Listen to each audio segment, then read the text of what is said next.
With the release of Season 2 of The Mandalorian right around the corner, we thought it would be the perfect time to thaw ourselves out from carbonite, ready those blasters, armor up, and excuse me, please don't touch that.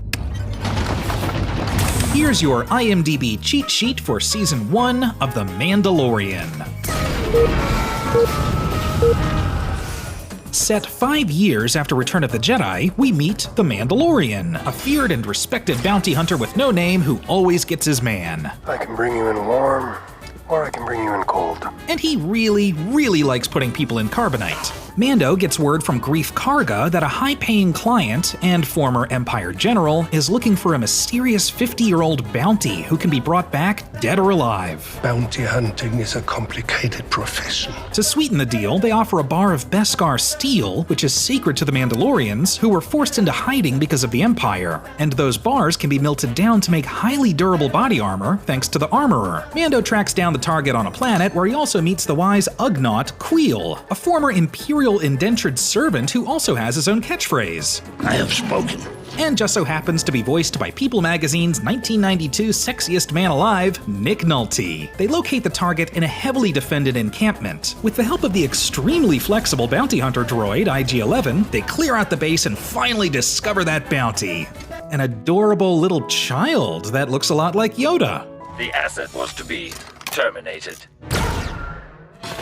And Mando's heart grew 3 sizes that day. I mean, how could he not? Just look at the thing with the big ears and the big Disney eyes, and it's Disney. Plus, Mando just really hates droids. Mostly because droids were responsible for killing off his family during the Clone Wars. After fending off some other bounty hunters also trying to capture the child, the Mandalorian returns to his ship to discover that it's been picked apart by those pesky Jawas. Mando reluctantly agrees to retrieve a Mudhorn egg for the Jawas in exchange for the stolen parts of his own ship, which is such a raw deal. Well, turns out this Mudhorn is all kinds of pissed off and muddy and puts a real hurting on the Mandalorian. Luckily, the child uses the Force to levitate the beast, enabling Mando to finish it off. It's then Mando begins to wonder, wait, how is this child 50 years old? He then delivers the child to the client and collects his bounty, which he invests in a serious armor upgrade. But all this cool shiny armor's kind of pointless because he kind of misses that cute 50-year-old baby that can move things with its mind. Armed with his new bounty hunter gear and a heart full of love, he breaks into the client's safe house, kills some stormtroopers, and rescues the child who's being experimented on. But on his way back to his ship, he's ambushed by Greef Karga and other bounty hunter guild members. Pinned down, he's luckily saved by his fellow Mandalorians and is able to escape. This is the way. This is the way.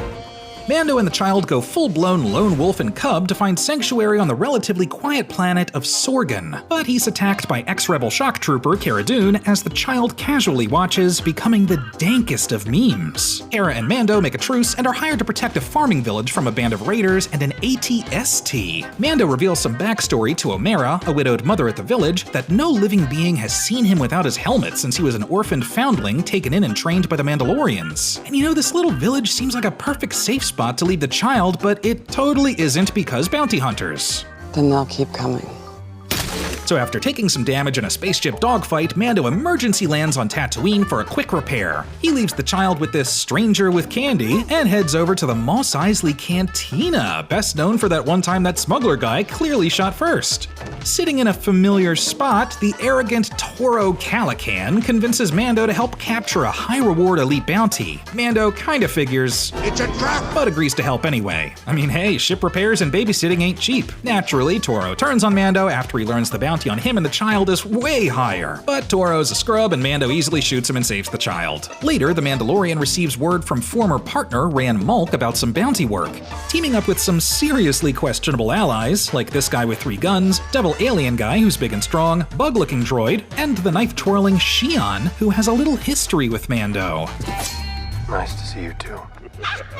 He agrees to infiltrate a rebellion prisoner ship and break out Xi'an's brother, Quinn. But do we even have to say it at this point? It's a trap! The crew double-crosses Mando and lock him in a cell, but he easily escapes and locks them in a cell. Sensing that Ran Mulk is in on this double-cross, Mando tricks some X-Wings to fly in and shoot up his space station. Cross-wipe to next adventure. Mando receives a message from Greef Karga asking for help to kill the client and clear out Navarro of Imperial forces by using the child as bait. He enlists the help of Cara Dune, Queel, and a reprogrammed nice version of IG-11. But hey, guess what? It's a trap! The plan was to kill you and take the kid. However, Greef double, triple, quadruple, whatever turns and decides to work with Mando to take out the rest of the Imperial troops. Queel takes the child to safety, while Mando, Cara, and Greef try to take out the client head-on. I would like to see the baby.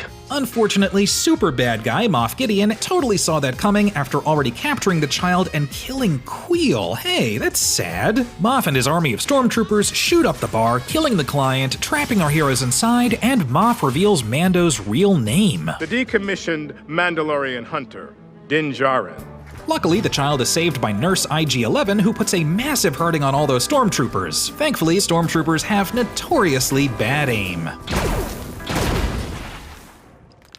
The gang tries to wild bunch out of this situation, but they all get pinned down again. After almost getting blown up, Mando is all kinds of hurt and just tells the others to escape through the underground Mandalorian enclave. Realizing that there's a little loophole in the Mandalorian rulebook, Mando takes off his helmet in front of IG-11 because he's technically not a living thing. IG-11 sprays his wounds with this magical droid healing juice that makes his brain think good again. That was a joke. It is meant to put you at ease.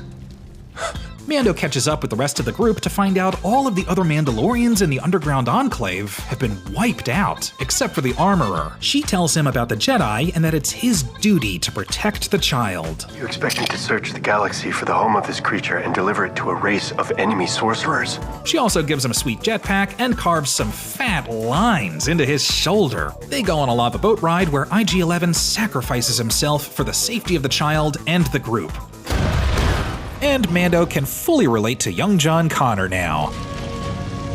Moff Gideon is bugging out and returns in his TIE fighter, but Mando, burning out his fuse up here alone, blows up that spaceship, then touchdown brings him round again to find Cara, Greef, and the child safely on the ground. Hey, that was fun! Looks like your guild rates have just gone up. Greef and Cara decide to stay on Navarro, while Mando and the child fly off into the sunset for more fun adventures throughout the galaxy. But you cannot keep a good Moff Gideon down, especially when he has a fancy dark saber. So what's next for Season 2? Will the Mandalorian find the child's home planet? What have Cara and Greef been up to? And how many more enemies will Mando make while searching for the Jedi? And hey, that one droid in the Mos Eisley Cantina was voiced by Mark Hamill. He was in a couple Star Wars, wasn't he? Anyway, this Mandalorian will have no trouble with Sarlacc pits.